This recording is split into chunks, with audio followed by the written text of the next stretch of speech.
So today, we're diving into a really fascinating ancient text that honestly feels like a surprisingly modern field guide to human behavior.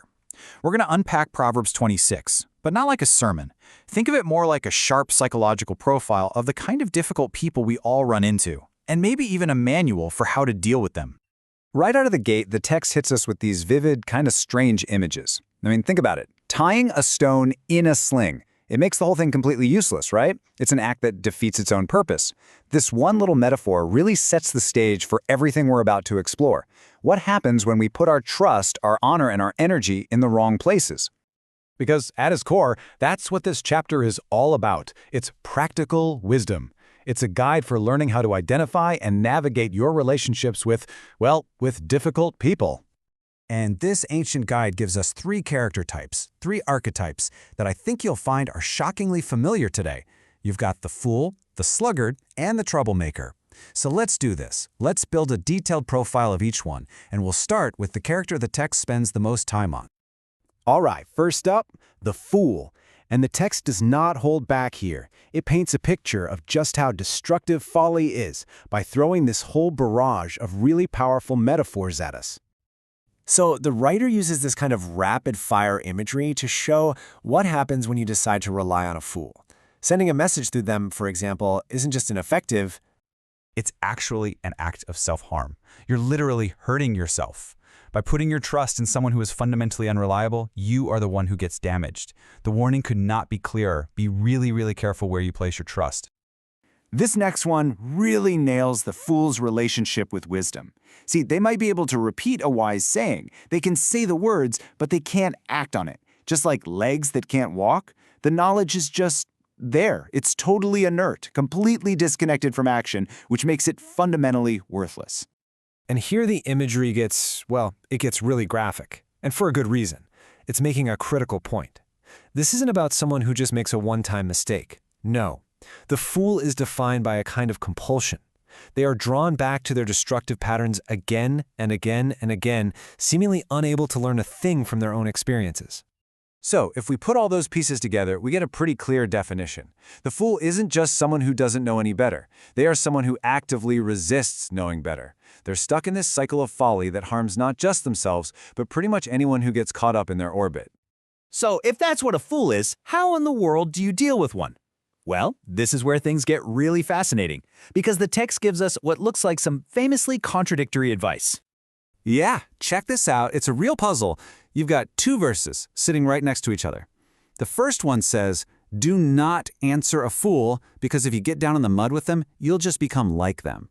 But then, the very next verse says, "Answer a fool, because if you don't, their arrogance is just going to go completely unchecked."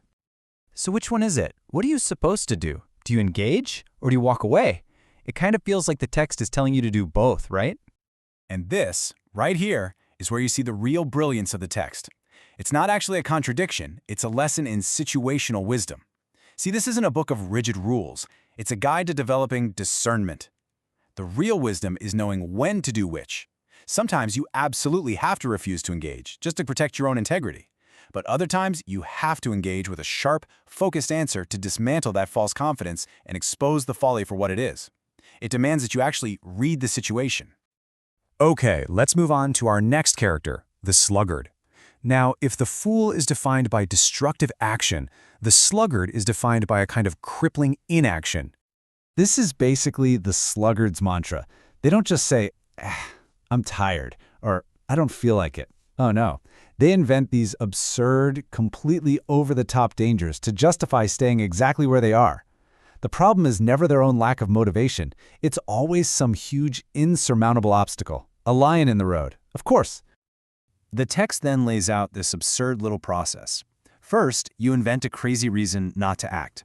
Second, you stay put, just turning back and forth but going absolutely nowhere, kind of like a door on its hinges.